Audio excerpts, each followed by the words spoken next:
പൗരബോധവും ലക്ഷ്യബോധവും സാമൂഹ്യ പ്രതിബദ്ധതയും സേവന സന്നദ്ധതയുമുള്ള യുവതലമുറയെ വാർത്തെടുക്കുക എന്ന ലക്ഷ്യത്തോടെ സർക്കാർ ആവിഷ്കരിച്ച സ്റ്റുഡന്റ് പോലീസ് കാഡറ്റ് പദ്ധതിയിലൂടെ പട്ടാമ്പി ഗവൺമെന്റ് ഹയർ സെക്കൻഡറി സ്കൂളിൽ നിന്നുള്ള വിദ്യാർത്ഥികൾ പരിശീലനം പൂർത്തിയാക്കി പുറത്തിറങ്ങി.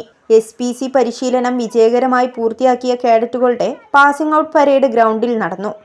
മുഹമ്മദ് മുഹസിൻ MLA കാഡറ്റുകളിൽ നിന്നും സല്യൂട്ട് സ്വീകരിച്ചു.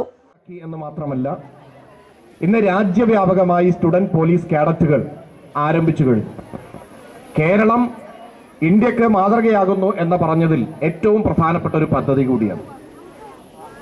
സെൽഫ് ഡിസിപ്ലിൻ, നിയമം അനുസരിക്കാനും നിയമത്തെക്കുറിച്ച് അറിവുണ്ടാക്കാനും നല്ല പൗരന്മാരായി വളരാനും വേണ്ടിയാണ് സമൂഹത്തിൽ ചുറ്റുപാടും കാണുന്ന ബുദ്ധിമുട്ട് അനുഭവിക്കുന്ന ജനങ്ങൾക്ക് സഹായിക്കാൻ സന്നദ്ധതയുള്ളവരുമായി വളരുക എന്ന പ്രധാനപ്പെട്ട ഉദ്ദേശമാണ് student police കാഡറ്റിന്.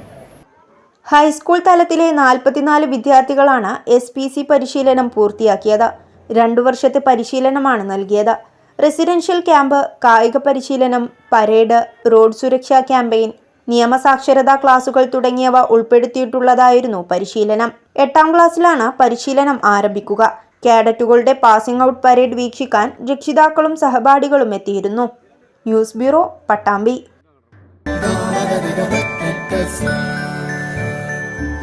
Qatar golden diamonds, Calicut road, Valanchery main road, Tanalur.